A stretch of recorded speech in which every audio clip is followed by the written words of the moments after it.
হাতের কাছে যদি থাকে বেগুন, আলু আর ডিম, তাহলে এইরকম লোভনীয় ইফতার আপনারা তৈরি করে নিতে পারবেন মাত্র 10 মিনিট সময়ে। হ্যালো এভরিওয়ান, আসসালামু আলাইকুম, welcome back to my channel. আজ আমি তৈরি করে দেখাবো বেগুন, আলু, ডিম দিয়ে খুবই লোভনীয় একটা ইফতার রেসিপি। আশা করছি বরাবরের মতো আমার আজকের রেসিপিও আপনাদের ভালো লাগবে। ভালো লাগলে একটা লাইক দিবেন, চ্যানেলটি সাবস্ক্রাইব করে বেল আইকনটি প্রেস করে দিয়ে পাশে থাকবেন। চলুন তাহলে আর কথা না বাড়িয়ে মূল রেসিপিতে চলে যাই। শুরুতে এখানে আমি নিয়ে নিয়েছি আলু, বেগুন ও ডিম।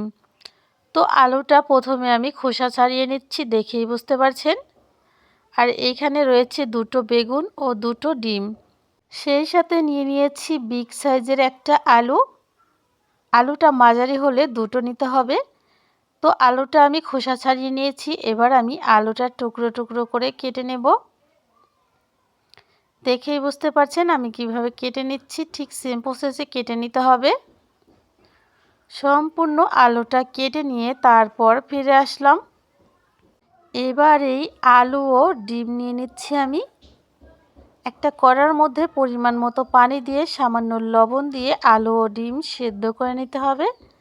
আর এইদিকে নিয়ে নিয়েছি আমি বেগুন। বেগুনটা শুরুতে আমি এপিট ওপিট কেটে নিব। সমানভাবে বেগুনটাকে আমি কেটে নিলাম। এবার এই বেগুনটাকে আমি খুবই পাতলা পাতলা স্লাইস করে ঠিক আস্তা করে কেটে নেব। দেখেই বুঝতে পারছেন ঠিক কিভাবে কেটে নিচ্ছি। ঠিক সেম প্রসেসে প্রত্যেকটা বেগুনই এইভাবে কেটে নিতে হবে। কি পরিমাণ পাতলা রেখেছি দেখেই বুঝতে পারছেন। সম্পূর্ণ বেগুন কেটে নিয়ে তারপর ফিরে আসলাম। এবার আমি নিয়ে নিচ্ছি হাফ চা চামচ লবণ ও 1/4 চা চামচ হলুদ গুঁড়া। হলুদ ও লবণ দিয়ে খুব ভালো করে বেগুনগুলোকে মেখে নিতে হবে। সম্পূর্ণ বেগুনগুলো আমি কিন্তু হলুদ ও লবণ দিয়ে মেখে নিয়েছি। এবার আমি এটা সাইডে রেখে দিয়ে নিয়ে নিচ্ছি সেদ্ধ আলু ও সেদ্ধ ডিম। ডিমগুলোকে সাইডে সরিয়ে এবার আমি আলুগুলোকে ম্যাশ করে নিচ্ছি। আপনারা চাইলে হাত দিয়ে ম্যাশ করতে পারেন।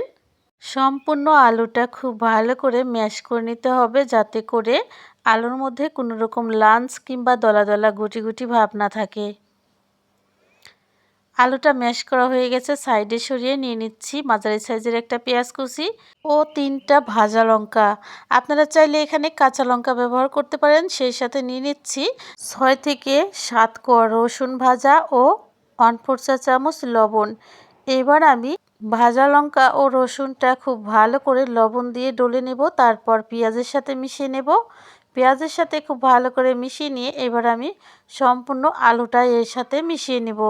আলুটা মিশিয়ে নেওয়ার এই পর্যায়ে দিয়ে দিচ্ছি অল্প কিছু ধনিয়া পাতা ও হাফ চা চামচ সরিষা তেল। এবার আমি সমস্ত উপকরণ খুব ভালো করে একটু মিশিয়ে নেব। এই পর্যায়ে দিয়ে দিচ্ছি আমি 1 প্যাকেট ম্যাজিক মশলা। ম্যাজিক মশলাটা দেওয়ার কারণে কিন্তু এই ভর্তাটার টেস্ট দ্বিগুণ বেড়ে যাবে। আপনারা চাইলে স্কিপ করতে পারেন। মশলাটা খুব ভালো করে মেশানো হয়ে গেলে কিন্তু আমাদের আলু ভর্তাটা একেবারে পারফেক্টভাবে রেডি। এবার আমি আলু ভর্তাটা সাইডে রেখে দিচ্ছি। আলু ভর্তা সাইডে রেখে দিয়ে নিয়ে নিচ্ছি আমি ডিম। ডিম দুটোকে আমি সাইজ করে কেটে নেব। আমি একটা ডিম থেকে প্রায় 4 থেকে 5টা করে খণ্ড করব। আপনারা চাইলে আপনাদের পছন্দ মতো অল্প বেশি খণ্ড করতে পারেন। তো এভাবেই ডিমগুলোকে খণ্ড করে আমি সাইডে সরিয়ে রাখলাম। এবার আমি একটা মিক্সিং বোলে নিয়ে নিচ্ছি 1 কাপ বেসন। লবণ দিয়ে দিচ্ছি 1/4 চা চামচ, হাফ চা চামচ দিয়ে দিচ্ছি লঙ্কা গুঁড়ো, 1/4 চা চামচ দিয়ে দিচ্ছি ধনিয়া গুঁড়ো ও সামান্য দিয়ে দিচ্ছি হলুদ গুঁড়া। সেই সাথে দিয়ে দিচ্ছি হাফ চা চামচ চিনি ও সামান্য খাবার সোডা। এবার আমি অল্প অল্প করে নর্মাল পানি দিয়ে একটা পারফেক্ট ব্যাটার তৈরি করে নেব। ব্যাটারের ঘনত্বটা ঠিক কেমন রাখবো সেটাও আমি অবশ্যই আপনাদের দেখিয়ে দেব। তো ব্যাটারটা তৈরি করার এই পর্যায়ে দিয়ে দিচ্ছি আমি 1 চা চামচ কর্নফ্লাওয়ার। কর্নফ্লাওয়ারের পরিবর্তে আপনারা এখানে চাউলের গুঁড়া ব্যবহার করতে পারবেন। আমাদের ব্যাটারটা কিন্তু পারফেক্টভাবে রেডি। এবার আমি পরবর্তী কাজটা করে নিচ্ছি। আমাদের যে সাইডে আলু ভর্তাটা ছিল সেটা আমি অল্প অল্প করে নিয়ে ঠিক এইভাবে চপের শেপ দিয়ে নিচ্ছি। সবগুলোই পাতলা পাতলা ছোট ছোট করে তৈরি করে নিয়ে তারপর ফিরে এসেছি। এবার আমি নিয়ে নিচ্ছি বেগুন। দেখেই বুঝতে পারছেন বেগুনগুলো কিন্তু আগের তুলনায় অনেকটা নরম ও সফট হয়ে গেছে। এদিকে সাইডে আমি একটা বেগুন নিয়েছি আর এই বেগুনের উপরে আলু মাখাটা দিয়ে দিতে হবে। তারপর দিয়ে দিতে হবে স্লাইস করে কেটে রাখা ডিম। ডিমের উপরে আবারও আলু মাখা দিয়ে বেগুন দিয়ে ঠিক এইভাবে চাপা দিয়ে দিতে হবে। আমি আপনাদের দেখানোর সুবিধার্থে আরও একটা দেখিয়ে দিচ্ছি। বেগুনের এক সাইডে আলু মাখা দিয়ে তারপর ডিম দিয়ে আবারও আলু মাখা দিয়ে ঠিক বেগুন দিয়ে এইভাবে চাপা দিয়ে নিতে হবে। ঠিক এক এক করে সেম প্রসেসে আমি সবগুলো তৈরি করে নেব। এবার আমি চলে যাচ্ছি পরবর্তী স্টেপে। এবার আমি নিয়ে নিচ্ছি বেসনগুলাটা ঠিক কি পরিমাণ ঘন হয়েছে আমি আপনাদের দেখিয়ে দিচ্ছি। হাত দিয়ে দেখিয়ে দিচ্ছি ঠিক কেমন হয়েছে। হাতের সাথে ঠিক কেমনভাবে লেগে আছে দেখেই বুঝতে পারছেন।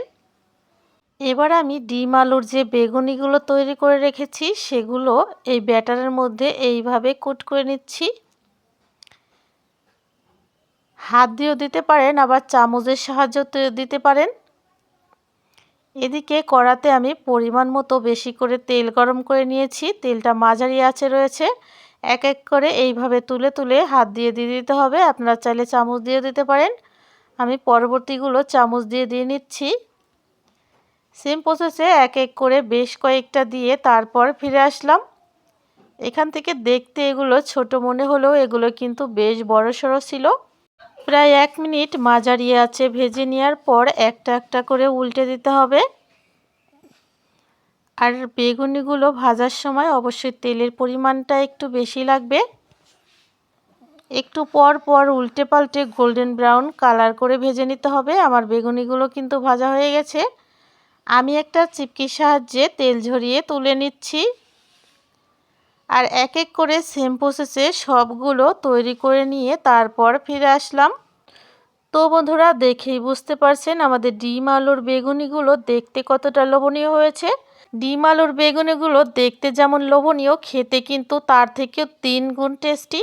একবার যদি আপনারা এইটা তৈরি করে খান এইটার প্রেমে পড়ে যাবেন। একবার এই বেগুনিগুলো তৈরি করে খেলে স্বাদ ভুলতে পারবেন না। প্রত্যেক দিন তৈরি করার রিকোয়েস্ট আসবে। এবার একটা বেগুনি আমি আপনাদের ভেঙে দেখাচ্ছি। ভিতরটা দেখেই বুঝতে পারছেন কতটা লোভনীয় হয়েছে।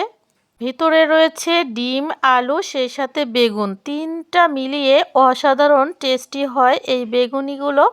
একবার হলেও এই ভাইরাল রেসিপিটি ট্রাই করে দেখবেন। কেমন লেগেছে অবশ্যই কমেন্ট করে জানাবেন। আজ এখানে বিদায় নিচ্ছি। দেখা হবে পরবর্তী পর্বে। সেই পর্যন্ত ভালো থাকবেন। আমার জন্য দোয়া করবেন। আর এখানেই বিদায় নিচ্ছি। আল্লাহ হাফেজ। আসসালামু আলাইকুম।